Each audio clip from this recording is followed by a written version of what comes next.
In 1955, almost every 12-year-old boy in America could do 31 things alone that a grown man today will not try. It is a July afternoon in Rock Island, Illinois, and Dale Harkins is 12. He is in his backyard, shirtless, the sweat already dark at the collar of his jeans. He is crouched over the rear derailleur of a Schwinn Phantom with a flathead screwdriver and a shop rag folded twice. Chrome, rag, the small scratch the screwdriver will leave behind, that is all you see. What is at stake is the son your neighbors are raising, the brother you remember, the man you are. 31 things that no one taught him because no one had to. By item number 1, the reason a grown man is afraid to do today will be the last reason you expect and the first you recognize. Subscribe before item number 1, because number 1 is worth more than the other 30 put together. Number 31. Sharpen a pocket knife to a working edge. Back stoop of a frame house in Quincy, Massachusetts, August of 1955. A boy of 11 sits on the top step with a Winchester pocket knife and a hardware store Arkansas stone. He has watched his father do it twice and has not asked. The stone is wet. The angle is found by sound. The long scratch, the small swish, the metal answering back when it is right. He starts with the back of the blade just to take the wire edge off. Then the bevel, 15 passes, the stone turned over, 15 more. He stropped the edge once across the sole of an old shoe leather before he closed the knife. A pencil held at the right angle would shave clean from heel to point. Today, a father hands his son a sealed box. He removes the plastic himself. He removes the cardboard. He hands the blade the way a museum hands a relic, by the case. The boy has never heard the sound a blade makes when it finds the right angle against stone. A pocket knife that cannot cut is not a knife. It is a paperweight with a hinge. Number 30. Whittle a working whistle from a willow branch. A creek bank in southern Ohio, a June Saturday morning. A boy of 12 cuts a green willow rod about as thick as a pencil. The bark comes off in one clean sleeve, the wet wood underneath white and smelling faintly of rain. The bark ring is set aside in the grass. The pith is scraped out with the point of the knife. A heated nail makes the mouth hole. The bark ring slides back over the wet pith and seals itself. He blows once and the creek changes pitch. He drops the whistle in his shirt pocket without looking at it. A boy today has never cut a live plant. The word live in his mouth no longer means green and wet. A whistle you carved yourself is the first object on earth that answers you back in your own voice. Number 29. Rebuild a spark plug on the back porch. Topeka, Kansas, the back porch of a stucco bungalow, first Saturday in May. A boy of 12 has a Briggs & Stratton engine off a push mower that will not start. The spark plug is a Zenith, the older type with the removable core. He pulls the core out with a pair of slip-joint pliers. He holds it under the hose until the electrode stops hissing. A wire brush cleans the carbon off the porcelain. A quarter sets the gap. A feeler gauge confirms it at 25 thousandths. The plug goes back in. 3 pulls, and the smoke clears out across the grass. The mower belongs to the household. The phone, of course, belongs to the man. He pays $39 for a service call, 2 days of waiting, and a stranger's van in the drive. An engine a boy took apart on Saturday was running by lunch. An engine a man will not open is a small locked door in the middle of his week. Number 28. Set the points and timing on a flathead engine. A driveway in Bay City, Michigan, late afternoon of a September Sunday. A 49 Ford coupe is up on a pair of scissor jacks. The boy of 12 is kneeling on cardboard beside the front bumper. The distributor cap is off. The rotor is off. He is rotating the engine over by hand, one click at a time, until the stator lobe crests under the heel of the rubbing block. A feeler gauge, no, a matchbook cover, open to the right thickness. sits between the block and the lobe. He turns the adjuster screw a quarter turn at a time. The feel is the test. The timing light, when he borrows it, is the second test. The adult voice in the scene is a radio on a windowsill. There is no other adult voice. Today there is no flathead engine within walking distance of any 12-year-old. The bay of his family's car, if a bay exists, is a warranty envelope. The word timing has been reduced to a chip on a circuit board he has never seen. A boy who could set his own time could set his own week. Number 27. Wrap a handrail loop with linen thread and hide glue. A workshop in Dubuque, Iowa, July evening. A boy of 12 has stripped the rubber off a Schwinn handlebar. The bare steel of the loop is in his left hand. In his right, a spool of linen thread from the 5 and dime, and a small pot of hide glue his grandfather left behind with a single instruction: warm, never hot. He starts the wrap at the stem and works back toward the lever. Each pass overlaps the last by half. The thread is lacquered at the seam. A cake of beeswax is rubbed along the finished wrap until the linen darkens and smells faintly of a meadow the boy has never seen. A boy today replaces the whole bar. Foam grips arrive in plastic clamshells from a website. Wrapping to him is a hobby on a screen, 3,000 miles and $40,000 away. A handle you wrapped yourself meets your hand for the rest of your life, and your hand remembers who was there. Number 26. Blackened steel on a wood stove. Bellingham, Washington, October of 1955. A boy of 12 holds a fishing knife over the blue flame of a coal oil lamp on the kitchen table. He is watching the steel change color: straw, then bronze, then a dull blue-gray that crawls up the blade toward the handle. That is the oxide layer his father told him about once, in the truck, without turning his head. The blade goes in. A rag with a little bacon grease on it wipes it down. It hangs on a nail over the wood box. The next morning it does not pit when the salt air comes up off the bay. A man today assumes steel is stainless. Corrosion, to him, is a stranger named only in a warranty email he did not open. A blade you blued yourself is the first thing you ever shepherded, silently, from one state to another. Number 25. Patch an inner tube with a tube of patch kit. Kitchen of a rental house in Johnstown, Pennsylvania, a wet Thursday in October. A boy of 12 has aired the front tire down on the kitchen floor. The tube is out, the pinch is found, the patch scuffed to dull. The glue smells like banana oil, faintly. The patch is pressed and goes under a stack of Sears catalogs for an hour. The tire goes back on. He blows it up with his own lungs. The rim sits in the doorway, the bead popping into place under his thumbs. The bike is rideable by supper. The man who owns that same bike now finds it flat in the garage. He walks it to the curb. He opens an app. He waits 2 days for a stranger. A flat tire is the smallest repair. A flat tire is also the first repair a boy ever does not tell anyone about. And the rag folded twice is still at the bottom of his toolbox for reasons he could not yet name. Number 24. Tie a working clinch knot on a size 8 hook. A side porch in Morgantown, West Virginia, the first cool Saturday of September. A boy of 12 is sitting with a wooden spool of monofilament, a hook he snelled himself the night before, and the slow patience of a man whose hands know something his tongue does not. The line is wrapped across the palm of his left hand. The hook is held in his teeth for 1 second while he feeds the tag end back through the eye of the bend. 1 breath is held. The knot is wet before it is drawn. He ties a small drop of split shot on the line below it to test the knot.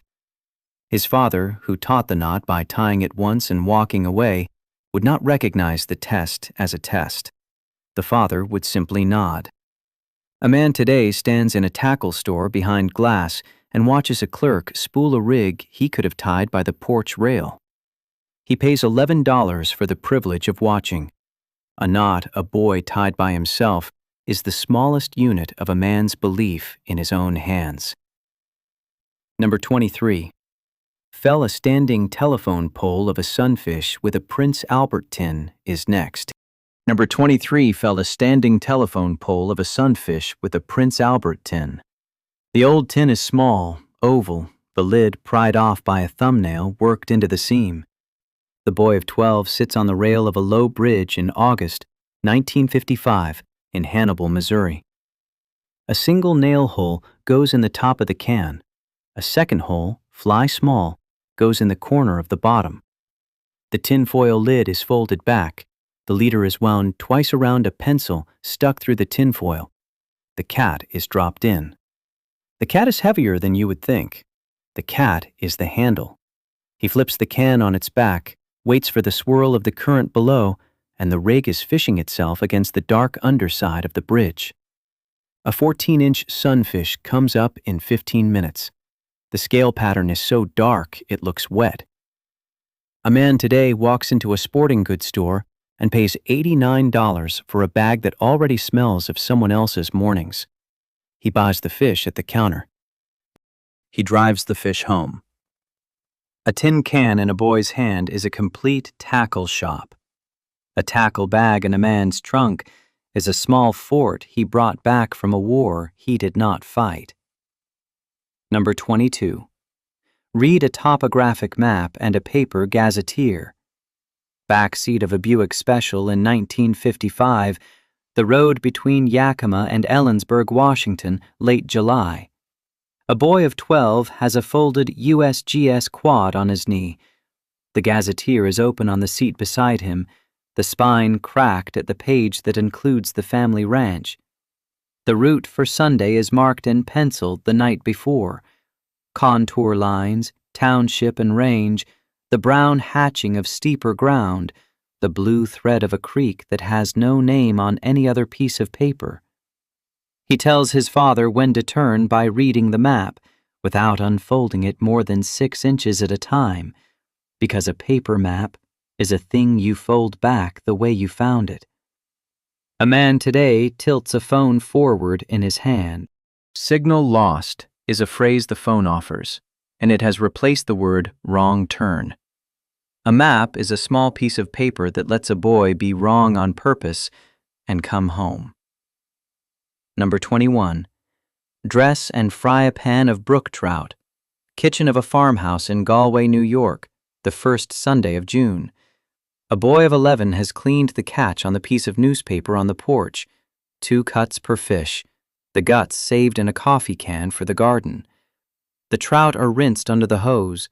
The cornmeal is in a brown paper sack with a rolled top. The cast iron skillet is the pan his mother seasoned 3 days before he was born. He can stand on a stool and see the pan. He waits for the fat to move. He does not test it with his hand. He knows. 12 trout go in. They come out on a Sunday plate. The bones are counted in his mouth as he eats. A man today orders $24 of trout in a restaurant that has rebuilt a cabin it never had. He calls the meal rustic. He calls the bill atmosphere. A pan his mother seasoned before he was born will be in the kitchen when she is not. The trout he cooked at 11 is a smell that does not leave the room. Number 20. Cut, split, and stack a 1/4 cord of oak behind the garage. Side yard of a duplex in Eau Claire, Wisconsin, the last week of October, 1955. A boy of 12 has a single-bit axe, a maul, an 8-pound sledge, and a 4-foot wedge. The rounds are oak. The rounds are sound. He works at his father's pace, not his own, because a 1/4 cord is more wood than he is. The rings on the end of a split round are the same age as his grandfather. The paper birch bark curls away from the maul's head. He sweats through his shirt. He does not stop. The pile is stacked behind the garage before lunch. The pile is his. A man today pays a man in a clean truck to set a similar pile in the same kind of yard. The man in the truck is paid in silence. The wood is burned by a fire neither of them built. A quarter cord behind the garage is the only thing a 12-year-old has ever finished that he did not start. The pattern is older than the man who pays for the wood now. He has noticed. He has not named it. Number 19. Sew a butt-end button back on a wool shirt with a bone needle. Back porch of a rental in Butte, Montana, early September. A boy of 12 has his mother's sewing tin on the rail. The needles are filed in a felt roll. He finds the bone needle by feel, lighter, cooler, sharper than the steel. The thread is waxed once across a cake of beeswax he found in the same tin. The button is an old brass one off a coat his father stopped wearing. The shirt is a wool shirt. The needle goes through. The needle comes back. He is allowed near a needle because a man once was, and the allowance was not considered. It was inherited. A man today throws a $120 shirt at a stuck zipper. The shirt goes in a bin. The zipper stays stuck. He buys another shirt in the same color and does not try the zipper at the store. A bone needle and a button are not craft. They are custody. Number 18. Bore sight a side-by-side with pattern test carts. Sunday afternoon in Forest City, Arkansas, October of 1955. A boy of 12 is sitting at the picnic table with his father's over and under by himself. The choke tubes are out. The cardboard is on a fence post at 15 yards. He fires one shot at a time, walks down, traces the pattern with a mark-a-lot, walks back, turns the bead a quarter of a micro-click, fires again. He does this until the pattern is centered on the dot he drew first. He fires 18 shells. He cleans the gun. He puts it back in the case. He does not mention the afternoon to anyone. A boy today has never fired a gun, or has fired one under the supervision of a video camera and 2 adults. The bead on the rib is a thing he has only seen on a screen. A boy who can put a load where he aims it has put himself where he chooses. The sentence is older than the gun. Number 17. Re-wax a leather razor strop. Sunday morning in Lock Haven, Pennsylvania, late October. A boy of 12 is in his father's bathroom with the door closed and the heat on. The strop is laid across the porcelain handles of the cold water tap. A draw knife skims the beeswax and tallow stick down the leather in thin peels. The strop is folded over his thumb. The 1952 Gillette is drawn down it, 25 passes per side, the spine first. He learned this because his father's face, when his father shaved, was a face the boy could study. The strop was the reason his father stood still. A man today shaves with a 5-blade cartridge on a pivoting head. He pays $19 for a handle and $43 a year for the blades by post. Shaving has been moved to the cloud. A strop that a boy waxed on a Sunday is one of the last places he ever stood close enough to his father to smell. Number 16. Tune a crystal radio on a bedside table with a safety pin and a coil wound on a toilet paper tube. Boy's room, second floor of a duplex in Bradford, Pennsylvania, 1948. A boy of 10 has scraped the enamel off a length of Litz wire. The toilet paper tube sits between the 2 sticks of a coiled pretzel in a shoebox lid. The safety pin is the detector. The bed spring is the antenna. A ground wire runs to a cold water pipe. The first earpiece bleeds out a baseball broadcast from St. Louis. The boy does not know it is St. Louis by name. He knows the voice. He lies still until the station signs off. A boy today has a wireless speaker in his room, a phone on a dock, a playlist that begins when he does not. He is asleep before the first inning is over. A radio a boy built from a bed spring is a miracle he will never be too old to remember. Number 15. Lay a single course of bricks for a cold frame at the edge of the garden. Edge of a vegetable plot in Beatrice, Nebraska, the last week of February 1955. A boy of 12 has a sheet of cement board across 2 sawhorses, a bucket of sand, a sack of Portland cement, water from the outside tap. The string line is stretched between 2 stakes. The first brick is laid dry. The line is checked. The brick is set. He lays 6 bricks in a row. He lays the line. He lays the next row. The cold frame will hold seedlings in March. The cold frame will outlive 3 owners of the house. A man today buys a $220 snap-together kit. The kit sits in a box in the basement for 3 weeks. The seedlings are bought at the garden center in May, already started, already dying slowly. 6 bricks a boy laid in February are 6 weeks of strawberries in May. The kit is still in the box. Number 14. Sew a pillowcase for a home ec class without a machine. Gym classroom in Morris, Illinois, the last week of May, 1955. A boy of 12 is at a treadle singer his mother has lent to the school for the term. He has never run the machine before. He has 3 hours. The pillowcase is for a grade. The pedal is to the right of his right knee. The needle is the size of a small trout hook. He sews the first seam at a speed that would not scare a bird. He sets the seam with a hot iron off a 2-prong. He sews the second seam. The pillowcase is finished 10 minutes before the bell. He carries it home in a paper grocery bag. The teacher names it adequate. A boy today has never heard the words home economics. The class was discontinued before he was born. The treadle is in a museum case somewhere. The pedal is still on the right.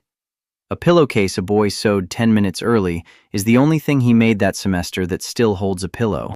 Number 13. Restring a tennis racket without a jig mounted in a vise is on the way. Number 13. Restring a tennis racket without a jig mounted in a vise.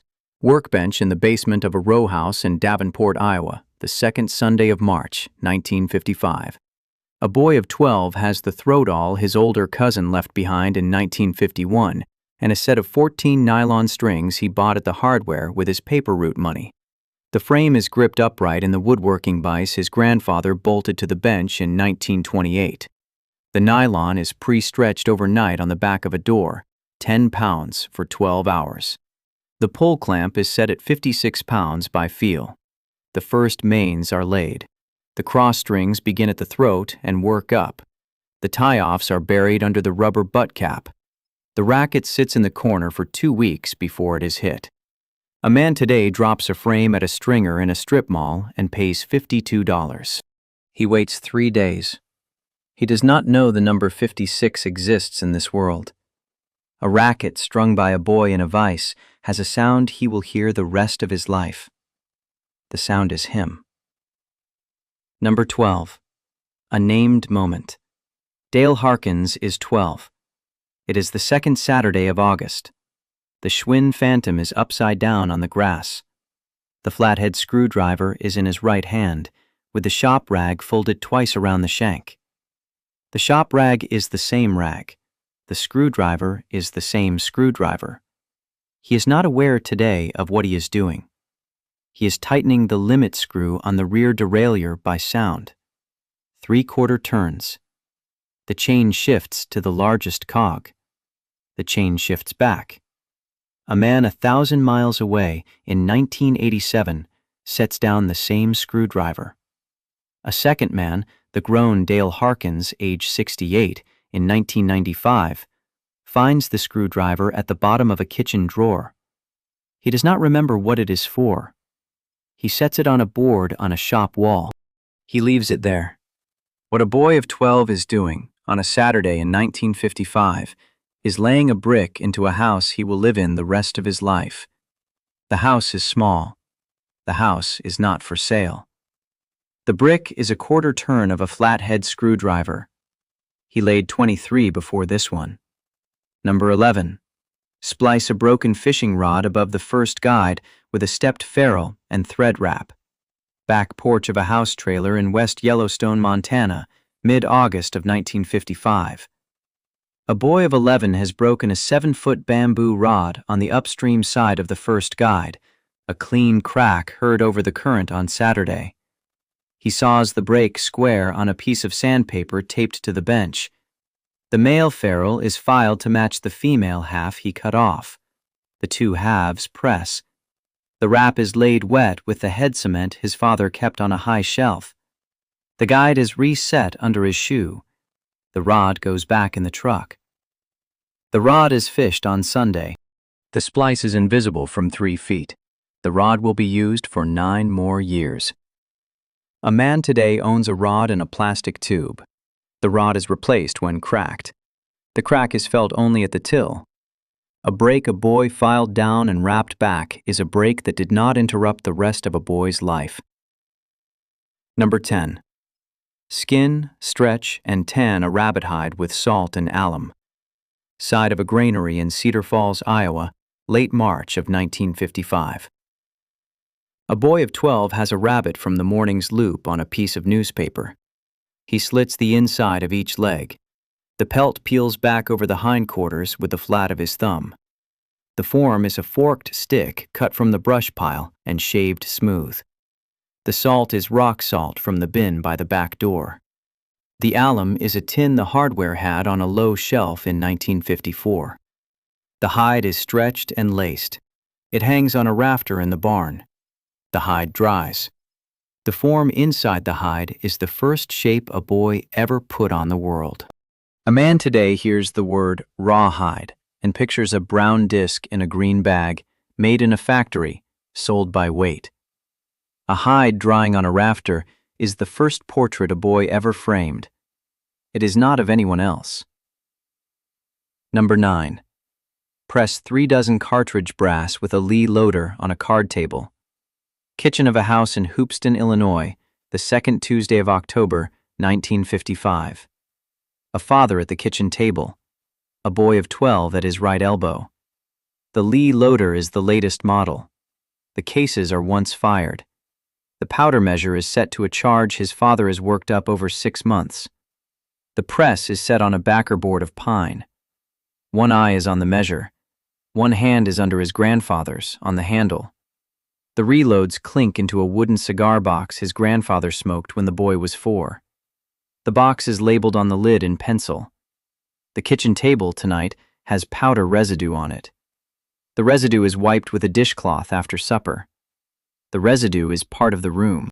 A man today buys ammunition by subscription. The kitchen table has no powder on it. The kitchen table on his birthday has a small child's homework on it, and he is afraid to move it. A cartridge a boy pressed under his father's hand is a round his son does not know exists. Number 8. Field strip and reassemble a 1911 in the dark. Bedroom of a rental in Abilene, Texas, the last Saturday of October, 1955. A boy of 12 is sitting on the edge of his bed with the bushing out, the link parked against his thumb, the slide off. The barrel hood has been rotated a quarter of a turn. He does this in the dark so the hands will learn it. The hands learn it. The eyes do not. The pistol is reassembled under a low lamp in the next minute. The slide locks back. The pistol is returned to the bureau drawer. The boy does not mention the evening. A man today has heard the phrase field strip only in a podcast trailer. The phrase means nothing to his hands. The hands are the things his father and grandfather lived with for 80 years. The hands are also the things the man is most afraid of. A pistol a boy stripped in the dark is a confidence that has no longer any container in his house. Number 7. Reline a bicycle rear brake with a strip of 3M wet or dry, sanded on a piece of plate glass. Kitchen of a rental in Pueblo, Colorado, the second Sunday of November, 1955. A boy of 12 has cut a strip of 3M wet or dry on the glass. The bead of the rear wheel sits on a folded dish towel on the wet kitchen window. The rim is up. The old rubber is pried off with the flathead his father left in the junk drawer. The new rubber is set in the channel. The wheel is trued under his thumb. The brake is cable tensioned. The wheel goes back in the frame. The brake holds. The wheel is straight. A man today pays $40 labor on a bicycle he had to be reminded he owned. He drives the bicycle to the shop. He drives the bicycle home. The replacement part a boy made in a kitchen is the part a man has not been told he is allowed to make. Number 6. The pattern named. Dale Harkins is 78. It is a Sunday in 2021 in the kitchen of a small house in Moline. The flathead screwdriver is in his right hand at the sink. The screwdriver is from the back of the junk drawer. He has been holding it for 4 minutes. The faucet is on. The water is hitting the flat of the blade. The screwdriver is doing nothing. The screwdriver has done nothing in 25 years.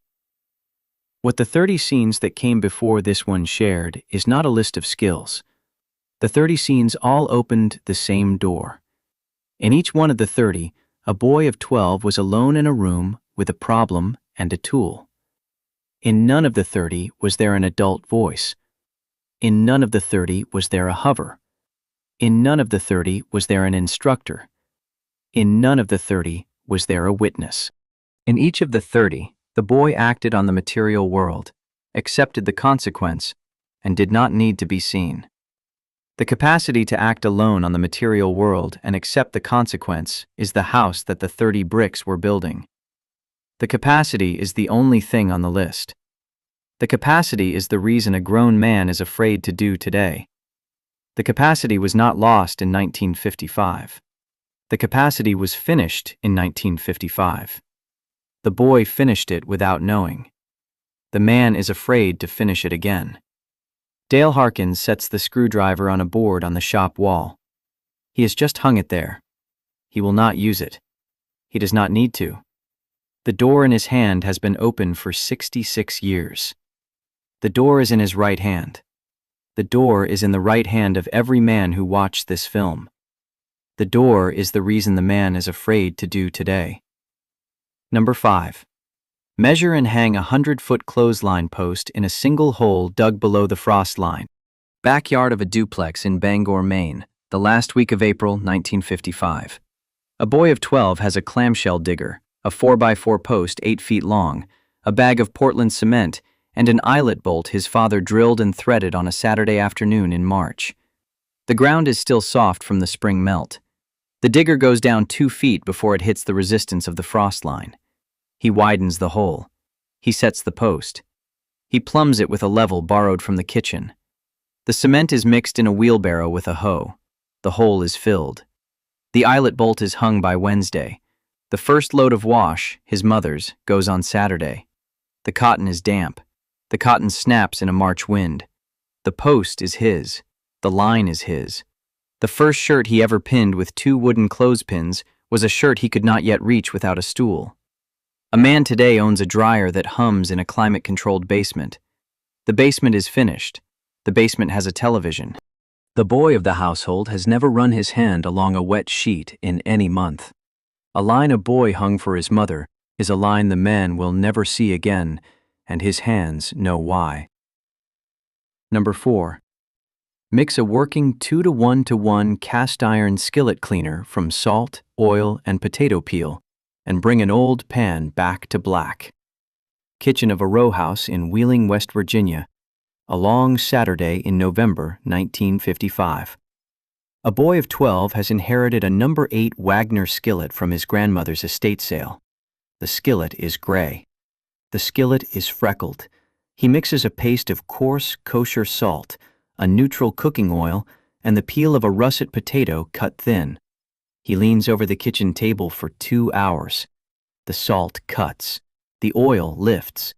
The potato holds the grit against the metal.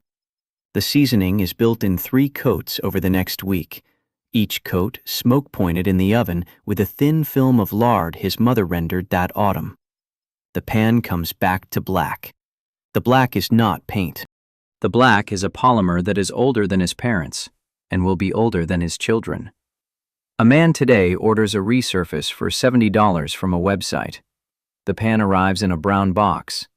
The pan was never in his kitchen. The smell of the seasoning is the smell of someone else's life. A skillet a boy brought back to black is the only piece of a kitchen a man cannot buy back. Number 3. Re-sole a pair of Levi's 501s with tire tread rubber at the side seam. Garage workbench in Modesto, California, the second Sunday of April, 1955. A boy of 12 has worn through the right heel of a pair of 501s he bought at the Army surplus in January with 3 weeks of paper route money. The tire is a recap off the back of the pickup. He draws the patch around the heel with a carpenter's pencil. He cuts it with a scalpel from his father's tackle box. He bevels the edges of the patch against a piece of 80 grit on the bench. The hand stitch goes through 8 layers of indigo and rubber with a waxed linen thread and a curved upholstery needle he begged off the upholsterer on Main Street. The stitch is the saddler's stitch. The stitch is the only stitch that locks. The music in the background, here, swelling now, is the music that wants the viewer to believe the film is ending. The viewer is being invited to reach for the remote. The viewer should not reach for the remote. Not yet. A soul, a boy, hand-stitched through 8 layers, is a soul the man cannot even price today, because the man has forgotten the language the soul is written in. Number 2. Pour a concrete lintel for a window above his father's workbench, sod yard of a craftsman bungalow in Sandusky, Ohio, before sunrise on the second Saturday of September, 1955. A boy of 12 has built the form the night before, measuring twice. The rebar is a ½ inch, bent in the vise. The wheelbarrow has 60 pounds of Portland in the tray. The pour begins before 9 in the morning. The form is struck the next day. The lintel is set above the window that afternoon by his father and a neighbor. The window has been open to the weather for 6 months. The lintel holds for 56 years. The year, in pencil, is still scratched into the inside face of the left form board, where the boy marked it before the pour. A son of that son, in the second week of August 2011, knocks the lintel out with a sledge. The form board falls into the yard. The year is on the form board. The son does not know the year was ever on the form board. A man today signs for a $4,500 replacement window on a phone. The window is installed by Tuesday. The window will not be there in 56 years. The form board will be in a landfill by Friday. A lintel a boy poured before breakfast is a window his granddaughter will inherit before she inherits the photograph. Number 1. Build something no one asked for. Side yard of a row house in Kenosha, Wisconsin, the second Saturday of August, 1955. A boy of 12 has, in his hands, a coffee table he has built from a single sheet of birch ply, a piece of banding iron, and the 4 legs of an oak chair his mother gave to the burn pile. He has been working since Tuesday. He has not been working on a schedule. He has been working because the work is the next thing in front of him. The table is squared by his eye. The banding iron is drilled with a brace and bit. The oak legs are cut to length with a back saw his grandfather sharpened in 1939. The table is finished with a coat of boiled linseed oil cut with mineral spirits. The table is set on the porch. The table is for no one. A boy today receives an assignment. The assignment is graded. The assignment is due on a Tuesday at 11:59. The assignment does not exist outside the screen. The assignment cannot be set on a porch. A thing a boy built that no one asked for is the house that the 31 items were secretly building. The 30 items were bricks. The first item is the key. The reason a grown man is afraid to do today is not that the skill is gone. The reason is that the house is gone.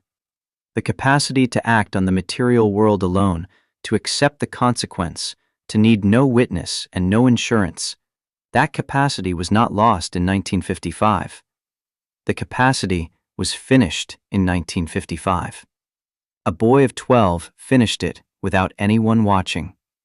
The boy finished it the way he finished the table. The table is still on the porch. The backyard of a frame house in Rock Island, Illinois, a Sunday in 2021.